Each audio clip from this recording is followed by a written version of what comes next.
Le samedi 5 août 2023, on apprenait le décès d'Hélène Carrère d'Ancos. Près d'une semaine plus tard, ses obsèques ont rassemblé ses 3 enfants, très touchés. Quelques jours après le décès d'Hélène Carrère d'Ancos, survenu le 5 août 2023 alors qu'elle était âgée de 94 ans, ses proches organisaient ses obsèques.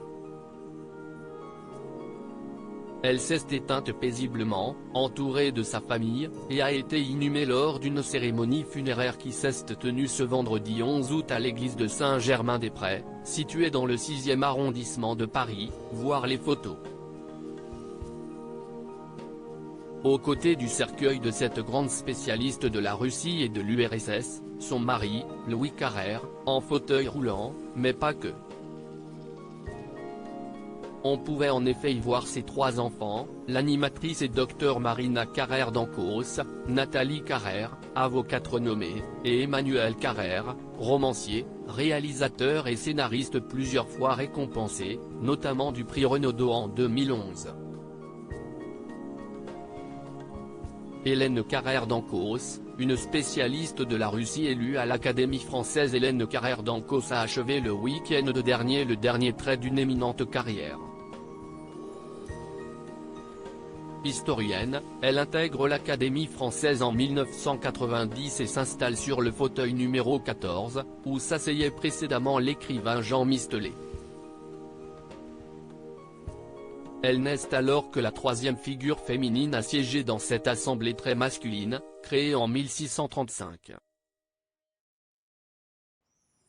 Avant cela, elle s'est aussi engagée en politique, notamment aux côtés de Jacques Chirac, lui permettant de devenir vice-présidente de la Commission des Affaires étrangères de l'Union européenne. En 1999, elle est la première femme à accéder au rang de secrétaire perpétuelle de l'Académie française. Fervente défenseuse de la Russie, pro-Poutine avant de changer son fusil d'épaule après l'invasion de l'Ukraine, elle faisait alors partie du comité d'éthique de la version française de la chaîne russe RT, dont la diffusion a été coupée en février 2022.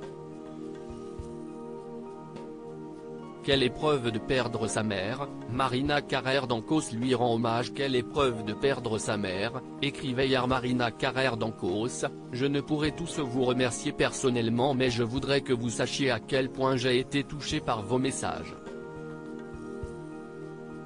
Tous témoignent de votre gentillesse, de votre bienveillance et de l'admiration que vous portiez à maman. Lors des obsèques, elle s'est montrée attentive auprès de son frère et de sa sœur, mais aussi des autres invités présents.